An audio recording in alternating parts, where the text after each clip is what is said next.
কেমন আছো তোমরা সবাই? অনেক দিন পর আবার নতুন একটা ভিডিও নিয়ে চলে এসেছি। তো ভাবছো তো আজকে কিসের ব্লগ তোমাদের সাথে শেয়ার করতে চলেছি? তো হ্যাঁ, আজকে আমার ঘর, যেটা অনেক দিনের একটা ইচ্ছা ছিল, বলতে পারো ছোটোবেলা থেকে ইচ্ছা ছিল যে আমার একটা নিজস্ব ঘর হবে, যেটা আমি সুন্দর করে সাজাবো। শুধু আমার মতো অনেকেরই এরকম ইচ্ছা হয় যে নিজের ঘরটা খুব সুন্দর করে সাজাবো, নিজের পার্সোনাল একটা রুম হবে। যদিও মেয়েদের নিজেদের কোনো ঘর হয় না, বাট স্টিল নাও এখন এটা আমার ঘর। বলতে পারো আমারই ঘর, মানে বাবা মার মানেই তো এখন সবটাই সন্তানদের জন্যই, তারা সব কিছু করে। তো অনেক দিনের ইচ্ছা ছিল যে আমার একটা আমি ওয়াল পেন্টিং করাবো।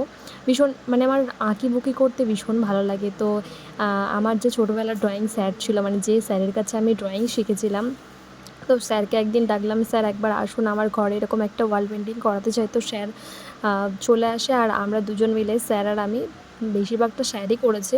তো স্যার আর আমি দুজন মিলে সুন্দর করে আমার এই ঘরের ওয়াল পেন্টিংটা করেছি। তোমরা অবশ্যই জানিও কেমন লাগলো। কত যুদ্ধ করে বাপির সাথে যে না, আমি এই ঘরটা পুট্টি করবো, আমার ঘরে ওয়াল পেন্টিং করাবো।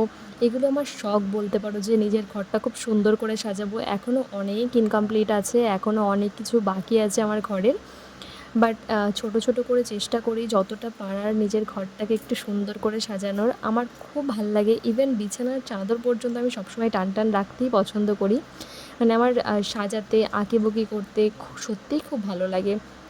আমি যখন কাজ পাই না তখন সারা ঘরের মধ্যে আলপনা দিতে থাকি, কারণ এগুলো আমার ভালো লাগে। ছোটোবেলা থেকেই ড্রয়িংয়ের প্রতি আমার একটা নেশা ছিল, আর এখন যেহেতু আমি মেকআপ আর্টিস্ট, কলকা আর্টিস্ট, মেহেন্দি আর্টিস্ট, তো এখন আরও আঁকিবুকি নিয়ে চর্চাটা আমার একটু বেশি হয়।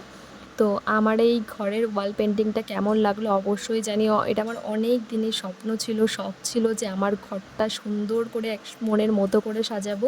কিছুটা হলেও সেটা হয়েছে। তো ভগবানের আশীর্বাদে এত দূর পর্যন্ত হয়ে গেছে। তো আশা করছি বাকিটাও পুরো খুব তাড়াতাড়ি কমপ্লিট হয়ে যাবে। তো কেমন লাগলো আমার ঘরের ছোট্ট একটা ট্যুর তোমাদের সাথে শেয়ার করে দিলাম। এই যে আমার আলপনা দিয়ে সারা ঘর ভরিয়ে রেখেছি।